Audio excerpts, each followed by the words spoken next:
Topic है dissolution of partnership. Topic ये important है क्योंकि डेजोल्यूशन के चैप्टर अगर समझ आ गया ना तो हम सेल ऑफ बिजनेस को भी अच्छे तरीके से समझ सकते हैं। पहले हम ये समझ लें कि डेजोल्यूशन है क्या। Dissolution of partnership business, two or more partner हो, उन्होंने अपने बिजनेस को क्लोज करना है। वो दो तरह से हो सकता है कि या वो अपने बिजनेस को खुद से सेल आउट कर दे, उसके एसेट्स डिस्पोज ऑफ कर दे, उसकी लायबिलिटीज पे कर दें, और आपके पास क्लोजिंग में जो बैलेंसेस बच के उससे आप जो इन्वेस्टमेंट इनिशियल हुई थी, कैपिटल बैलेंसेस थे, उसकी आप पेमेंट कर दें, लास्ट में कैश अकाउंट बना लें। ये तो वो है जब पार्टनरशिप का बिजनेस खुद उसको सेल करे। दूसरा ये है कि कोई और कंपनी इस बिजनेस को एक्वायर कर ले, उसकी बुक्स ऑफ अकाउंट में एक्विजिशन परचेज से रिलेटेड तो बाकी एंट्रीज रहेंगी, लेकिन ये actually consider as sale of partnership business ही होगा। यानी कि इस केस में ओपन मार्केट में सेल आउट हो रहे हैं, इसमें कोई एक कंपनी या वन बिजनेस इनके बिजनेस को बाय कर रहा है।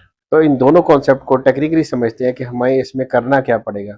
ये दोनों कॉन्सेप्ट में हमें जो चीज़ पहले करनी पड़ेगी वो होगा रियलाइजेशन अकाउंट के, इसको डेजोल्यूशन अकाउंट भी कह सकते हैं। इसके दो तीन मेथड हैं जो फॉरेन बुक्स में दिए हुए हैं। जो सिंपल मेथड है वो उसकी अंडरस्टैंडिंग लेते हैं कि सबसे पहले जो हमारे पास एसेट्स है ना, एट देयर बुक वैल्यू, वो बाय नेचर डेबिट होते हैं, उसको हमने करना है क्रेडिट, और रियलाइजेशन अकाउंट को डेबिट कर देना है। इसको सर टी अकाउंट में भी समझते रहते हैं कि रियलाइजेशन अकाउंट में अगर हमने बनाया है टी अकाउंट, यानी कि टी फॉर्म में बनाया है, तो पहली एंट्री जो है ना जिसमें हम कह रहे हैं शिफ्टिंग ऑफ एसेट्स, तो यहाँ पर हमने एसेट्स शिफ्ट कर दिए रियलाइजेशन अकाउंट में।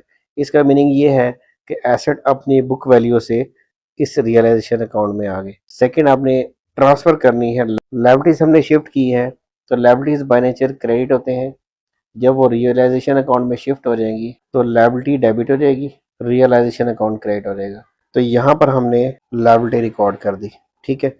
उसके बाद ये जो एसेट्स है ना, से ये 1 2 3 4, ये वन बाय वन एसेट्स जो है ना मार्केट में सेल आउट होते रहेंगे। हो सकता है इनमें से कोई एक एसेट कोई पार्टनर है, तो जब ये एसेट डिस्पोज ऑफ होंगे मार्केट में तो आपके पास कैश या बैंक रिसीव हो जाएगी अमाउंट।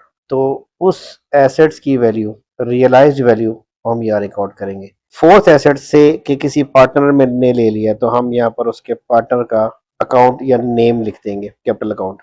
इस एसेट्स में ट्रेड रिसीवेबल का बैलेंस भी हो सकता है, तो ट्रेड रिसीवेबल में यहाँ पर हमने ट्रेड रिसीवेबल की वैल्यू लिखी। अब ट्रेड रिसीवेबल में से जितने पेमेंट रिसीव होगी यहाँ पर बैंक आ जाएगा। हो सकता है किसी क्वेश्चन में दिया हो कि ट्रेड रिसीवेबल में से इतनी अमाउंट बैड होगी, इसका मतलब है बाकी अमाउंट मिल गई, जो मिल गई है ना वो हमने यहाँ रिकॉर्ड करनी है। एक्सपेंस ऑटो खुद ही बुक हो जाएगा। अब हमने एसेट्स को शिफ्ट किया, लायबिलिटी को शिफ्ट किया, और एसेट की डिस्पोजल यहाँ बुक कर ली। उसके बाद ट्रेड रिसीवेबल को शिफ्ट किया, ट्रेड रिसीवेबल की जो अमाउंट है वो यहाँ बुक कर ली। अब हमारी बात आती है लायबिलिटी की। इस लायबिलिटी की जब हम पेमेंट करेंगे तो यहाँ पर लिखेंगे वो पेमेंट थ्रू होगी बैंक। ये ट्रेड पेबल की पेमेंट है, एक्चुअल पेमेंट आएगी। से अगर लायबिलिटी आपकी 90,000 की है और आपने पेमेंट कर रहे हैं 88,000, तो 88,000 की यहाँ पर पेमेंट आ जाएगी। उसके बाद बिजनेस से के रियलाइजेशन अकाउंट से या डेजोलेशन से रिलेटेड कोई एक्सपेंसेस होंगे तो यहाँ पर बैंक के नाम से आ जाएंगे। इसके बाद इस रियलाइजेशन का गेन या लॉस आएगा। लॉस होगा तो इस साइड पर आएगा, गेन होगा तो इस साइड पे आएगा। और ये लॉस और गेन है ना, अगर तीन पार्टनर है तो इन पार्टनर्स में डिवाइड हो जाएगा। तो फर्स्ट स्टेप पे आपको रियलाइजेशन अकाउंट बनाना है। रियलाइजेशन अकाउंट को डेजोल्यूशन अकाउंट भी बोलते हैं, ये बुक्स में डिफरेंट नेम यूज हो रहे हैं। इस रियलाइजेशन का इम्पैक्ट जो है, यानी कि जो नेट रिजल्ट है, वो इसका गेन या लॉस है, वो पार्टनर्स में डिस्ट्रीब्यूट हो जाएगा। उसके बाद हमने बनाने हैं पार्टनर्स के अकाउंट। वही टी अकाउंट्स बनेंगे, ए बी सी, अगर तीन पार्टनर है। सेम उनका जैसे रिटायरमेंट के टाइम पे था, कैपिटल अकाउंट का बैलेंस आएगा तीनों का, करंट अकाउंट का बैलेंस आएगा तीनों का। क्रेडिट साइड पे है तो क्रेडिट साइड पे, डेबिट साइड पे होगा तो डेबिट साइड पे आएगा। रियलाइजेशन का गेन या लॉस आएगा, गेन होगा तो इधर आएगा, लॉस होगा इधर आएगा। उसके अलावा अगर किसी पार्टनर ने एसेट लेकर गया है तो उस पार्टनर का, उसी से अगर बी ने लिया है तो वो ये उसका डेबिट पे एंट्री आ जाएगी। उसके अलावा पार्टनर ने बिजनेस में कोई लोन दिया हुआ था तो लोन डायरेक्ट उसके अकाउंट में आ जाएगा जिसका लोन था। फर्ज करें सी पार्टनर है, बिजनेस को लोन दिया हुआ था तो लोन उसके अकाउंट में आ जाएगा। हमने उसके बाद क्लोजिंग करनी है तीनों पार्टनर्स के बैलेंसेस की, और ये बैलेंसेस जो है ना मूव कर जाएंगे, यहाँ पर बैंक आ जाएगा कि ये अमाउंट पे ऑफ हो जाएगी पार्टनर्स को। ये सिंपलेस्ट कॉन्सेप्ट है डेजोल्यूशन ऑफ पार्टनरशिप का। डेजोल्यूशन ऑफ पार्टनरशिप में भी किसका, जिसमें बिजनेस जो है वो आप खुद से डिस्पोज ऑफ कर रहे हो। इसके बाद नेक्स्ट है कि कोई और कंपनी एक्वायर कर रही है तो क्या होगा। सिंपल सा कॉन्सेप्ट है, उसमें पहली एंट्री यही रहेगी कि रियलाइजेशन अकाउंट बनेगा, उसमें एसेट सारे शिफ्ट हो जाएंगे, लाइबिलिटी सारी शिफ्ट हो जाएंगी। फिर ये one by one asset dispose of नहीं होंगे, यहाँ पर उस कंपनी का नाम आ जाएगा। से एक्स वाई जी कंपनी एक्वायर कर रही है तो यहाँ पर एक्स वाई जी का नाम आ जाएगा। उसके दौरान फिर भी अगर कोई पार्टनर बिजनेस में से कोई चीज़ लेके जाना चाह रहा है तो ये एंट्री फिर भी वैसी रहेगी।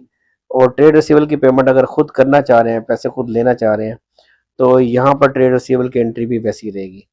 ट्रेड पेबल की पेमेंट अगर बिजनेस ट्रेड पेबल एक्वायर नहीं करती तो लाइबिलिटी की पेमेंट भी इसी तरह से होगी। इन केस अगर बिजनेस पूरा का पूरा बिजनेस एसेट्स भी एक्वायर कर लेती है, लाइबिलिटीज भी एक्वायर कर लेती है, तो सिंपल पहली एंट्री यही रहेगी, लाइबिलिटी की एंट्री भी यही रहेगी। इन बाकी सारे एसेट्स की जगह पे उस कंपनी का नाम आ जाएगा। पार्टनर अगर एसेट लेके जाना चाहता है तो वो लेकर जाएगा, तो उसकी एंट्री भी ऐसी होगी। इसके अलावा अगर बिजनेस के जो एक्सपेंसेस होंगे उसकी एंट्री भी ऐसी रहेगी। नेट रिजल्ट गेन और ये लॉस आएगा, और पार्टनरशिप का जो अकाउंट है वैसे बनेगा। चेंज आएगा तो वो यहाँ पर आएगा। यहाँ पर कैसे चेंज आएगा कि यहाँ पर जो है ना बैंक या कैश उस सूरत में आएगा कि एक्स वाई जी जो है ना वो पार्टनर्स को क्या कर रही है। अगर तो वो पेमेंट कर रही है थ्रू बैंक और साथ कुछ शेयर्स भी दे रही है, तो यहाँ पर बैंक के साथ जो है ना यहाँ पर शेयर्स भी आ जाएंगे उस कंपनी के। ये एक मतलब कि एक एडिशनल एंट्री हो सकती है इन केस अगर बिजनेस को एक्वायर हो रहा है, लेकिन ट्रीटमेंट वैसी की वैसी ही रहेगी। इसको ट्राई करके देखिएगा क्वेश्चन किस तरह से अटेम्प्ट होते हैं। फिर कोई क्यूरीज हो तो फिर वो शेयर कीजिएगा। पार्टनरशिप को अगर हमने कंप्लीट एस्पेक्ट्स पे देखें तो हमने एग्रीमेंट का चेंज भी, एडमिशन, रिटायरमेंट और डेजोल्यूशन में भी दोनों केसेस कि अगर सेल ऑफ पार्टनरशिप बिजनेस हो या totally acquired by other company हो। एक्वायर्ड बाय अदर कंपनी हो गया, उसके अकाउंट से भी हम डिस्कस नहीं कर रहे, लेकिन इसके हिसाब से तो पार्टनरशिप के हिसाब से बिजनेस सेल आउट ही हो रहा है। तो ये दो चीज़ें हमने डिस्कस इसकी की हैं। फर्दर कोई क्यूरीज हैं तो बताइएगा।